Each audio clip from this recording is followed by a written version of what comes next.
This is Allie, and this is Wisdom for a Living. 3 minutes of your week, wisdom for a lifetime.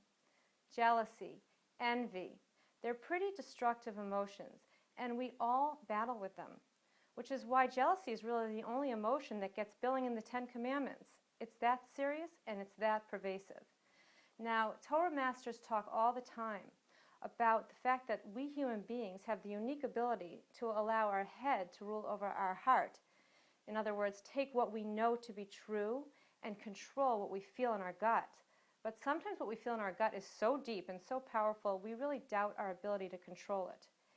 If we want to master the emotion of envy, we have to understand what it is. What's the nature of our desire?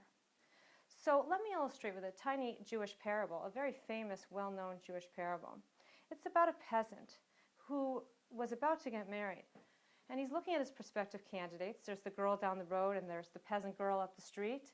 And his friend said, "What about the princess? She lives alone, unmarried, in the palace." And the peasant says, "What can I tell you? I'm not going to expend any emotional energy longing for her, yearning for her. It's totally unrealistic for me. She has nothing to do with me." And that's the nature of desire. We're only envious of something that we perceive as possible for us and something that we want. If there's something that has nothing to do with us, we don't expend emotional energy yearning for it. So most of us don't lose a lot of sleep envying the likes of President Obama or Hillary Clinton or Bill Gates or Tom Brady. Why? They just have nothing to do with us. So I'll tell you a little personal story about something that happened to me. I'm on the computer and I'm just surfing the web and I come across a friend of mine who I learned Torah with a long time ago.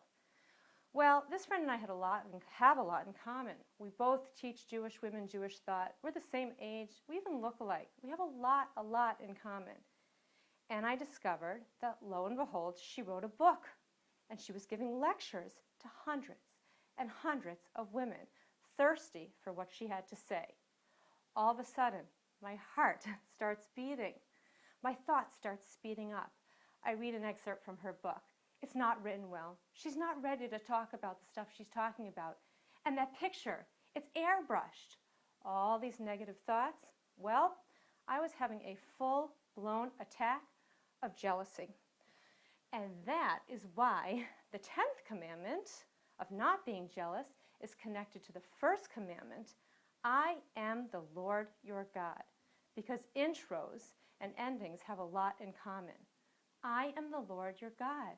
I created you and I made you with a specific set of tools and capabilities and talents and circumstances. You don't need anything you don't have. If you don't have something, it's because you don't need it to fulfill your personal mission in life. Think about it like a set of prescription eyeglasses. You wouldn't be jealous of your friend's prescription set. Why? Because when you put them on, you see blurry. You can't see clearly. From a Jewish perspective, the 10th commandment and the first commandment are inextricably bound because every single person has exactly what they need. Nothing more, nothing less. Now, don't get me wrong. A healthy dose of jealousy is behind creativity. It's behind ambition. It's behind the drive for excellence. But when that feeling gets toxic and the feelings get negative, we know one thing for sure. It's time we take off our friend's pair of glasses and we put our own set of prescription lenses on.